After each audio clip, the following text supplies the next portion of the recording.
Au nom du Père et du Fils et du Saint-Esprit. Amen. Mon Seigneur et mon Dieu, je crois fermement que tu es ici, que tu me vois, que tu m'entends. Je t'adore avec profonde révérence. Je te demande le pardon de mes péchés et la grâce de faire avec profit ce moment de prière. Ma Mère Immaculée, Saint Joseph, mon Père et Seigneur, mon ange gardien, intercédez pour moi. L'évangile d'aujourd'hui nous place dans le Cénacle au soir de Pâques. Les disciples d'Emmaüs viennent d'arriver en courant, hors d'haleine, pour raconter leur rencontre sur la route, sur le chemin d'Emmaüs. Et le groupe des apôtres est en quelque sorte électrisé entre l'incrédulité, cette nouvelle impressionnante que les disciples d'Emmaüs viennent de leur annoncer, et puis ensuite, Simon-Pierre aussi leur dit que le Seigneur lui est apparu. Et alors, dans cette atmosphère si singulière, soudainement, eh bien, il est là. Il n'est pas passé par la porte, il n'est pas passé par la fenêtre, il est tout simplement là, présent, au milieu d'eux. Et ensuite, la paix soit avec vous. Voici les mots qu'il prononce. Ces mots que le Seigneur vient de leur annoncer ne sont pas une simple formule de politesse. Ce n'est pas un simple bonjour qui viendrait un peu de l'au-delà. En hébreu, shalom, la paix, ça désigne quelque chose d'immense. C'est la plénitude, en fait c'est l'harmonie retrouvée, c'est la vie dans sa totalité, la paix, c'est ce que nous souhaitons tous. Et quand Jésus dit shalom, la paix soit avec vous, il n'est pas en train de leur souhaiter aux apôtres une bonne soirée, mais il vient donner quelque chose. Il vient déposer chez les 11 apôtres une réalité nouvelle dont ils vont être les témoins. Et cette réalité, c'est que lui est la paix. Saint Paul le dira ainsi dans son épître aux Éphésiens. C'est lui, le Christ, qui est notre paix. Car, en effet, la présence du Seigneur elle-même est une paix.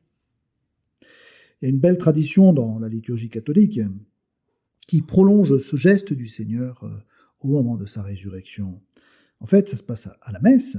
Avant la communion, le prêtre dit les mots suivants. Que la paix du Seigneur soit toujours avec vous. Et puis ensuite, parfois, il ajoute une invitation à nous échanger un signe de paix. En réalité, ces paroles sont le prolongement vivant de cette scène du Cénacle. Le ressuscité est désormais présent dans l'Eucharistie. Il continue de nous donner sa paix à chacun, là où nous nous trouvons. Et il nous donne cette paix et il nous souhaite qu'elle soit toujours avec nous.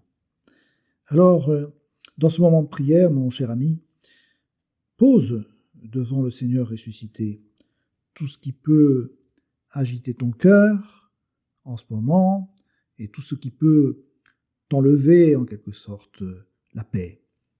Peut-être ressens-tu des tensions éventuelles avec tes proches, ou bien si c'est dans le travail professionnel avec des collaborateurs, ou bien peut-être ressens-tu des doutes dans ta foi, des inquiétudes peut-être aussi sur ton avenir, et puis ce qui parfois nous laisse un peu inquiets ou anxieux, c'est peut-être des blessures que nous portons, sans même les manifester extérieurement.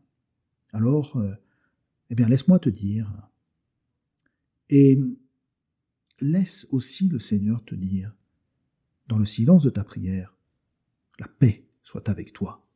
Shalom. Alors, oui, une fois que Jésus se soit montré et manifesté ainsi, les disciples se mettent à regarder ses mains, ses pieds, son côté. Et alors, c'est la joie qui vient. L'Évangile nous dit, dans leur joie, ils n'osaient pas encore y croire et ils restaient saisis d'étonnement. Deux sentiments sont là, en même temps, dans leur cœur. La joie parce que, eh bien, c'est lui, c'est vraiment lui, le vivant, il est présent. Et puis, en même temps, ils n'osaient pas y croire, l'incrédulité, parce que ce qui se passe, c'est tellement grand, c'est tellement beau. C'est comme si la réalité de cette joie était fragile et que, eh bien, un rien pourrait suffire à l'éteindre. Non, bien, voilà, nous vivons une expérience profondément humaine. Et ce qui est bouleversant, c'est que Jésus ne leur reproche pas leur manque de foi. Il l'avait déjà fait. Mais il fait quelque chose de très spécial. Il ne donne pas une leçon de théologie. Il leur pose une question d'une voix douce et simple. Et il leur dit, avez-vous quelque chose à manger? Et il mange devant eux.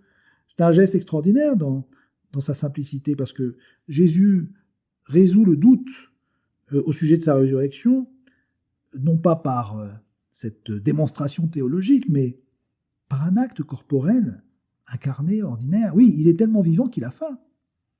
Et alors on lui apporte, nous dit saint Luc, du poisson grillé. Et c'est sûr, là, un fantôme ou un esprit, ça ne mange pas. Ça ne digère pas. Et il leur donne ainsi une preuve physique, concrète, que sa résurrection n'est pas une hallucination collective ou un rêve pieux, mais c'est une vraie réalité. Alors c'est le style de Dieu depuis toujours. Il ne résout pas nos doutes avec de la philosophie abstraite, là, mais il se fait chair. Il entre dans le concret. Il s'assied à table. Il partage un repas. Et puis il garde ses cicatrices dans ses mains pour que Thomas puisse mettre ses doigts une semaine plus tard. Et ce qui est drôle, si vous voulez, un peu dans pratiquement tous les récits de la résurrection, ou en tout cas beaucoup, c'est qu'on voit Jésus manger. Et puis, même, vous voyez, quelque temps après la Pentecôte, lorsque saint Pierre s'en va à Césarée à la rencontre de Corneille, le centurion Corneille, il lui parle de Jésus ressuscité et il lui dit « Nous avons mangé et bu avec lui après sa résurrection d'entre les morts. » Bref, c'est ça. Le Seigneur est vivant. Et ensuite, l'Évangile nous dit qu'il se met à ouvrir leur intelligence aux Écritures. Et il conclut, à vous d'en être les témoins. Alors, mon cher ami, prends le temps de mesurer à qui il dit ça. Il s'adresse à des gens qui, quelques jours plus tôt, avaient tout abandonné, l'avaient trahi, s'étaient enfuis. Il leur dit, à vous d'être des témoins, alors que ces gens-là se cachaient derrière des portes closes. Et maintenant, eh bien, il leur confie une mission qui est peut-être la mission la plus grande de l'histoire humaine, d'aller témoigner de sa résurrection. Et il leur dira même aux quatre coins du monde, en commençant par Jérusalem, bien sûr, là où vous avez vécu vos fragilités, retournez précisément là où vous avez échoué, témoignez, dites ce que vous avez vu, à vous d'en être les témoins. Eh bien, mon ami, cela traverse les siècles et ça arrive jusqu'à toi et jusqu'à moi.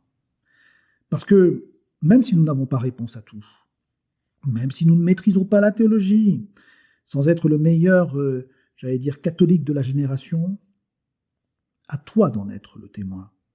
Et tu as besoin d'une seule chose, c'est d'avoir rencontré le ressuscité, même de manière imparfaite, même à travers tes doutes, parce que le témoignage chrétien, dans ta vie, n'est pas nécessairement une parole, parce que c'est quelque chose qui doit rayonner de toi, quelque chose qui ne s'explique peut-être pas rationnellement, parce que c'est une joie qui résiste là où peut-être elle ne devrait pas résister, là où la tristesse devrait venir. Et c'est une paix qui s'installe là où les tensions pourraient être majoritaires.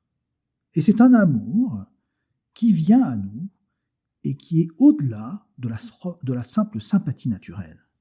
Oui, toi et moi, nous sommes les maillons vivants d'une chaîne qui remonte jusqu'à cette pièce close que l'on a appelée le Cénacle, là où ce soir de Pâques, 11 hommes, apeurés, ont entendu les mots du Seigneur, l'ont vu, ont mangé avec lui, et ensuite ils ont choisi d'y croire, et ils en ont été les témoins.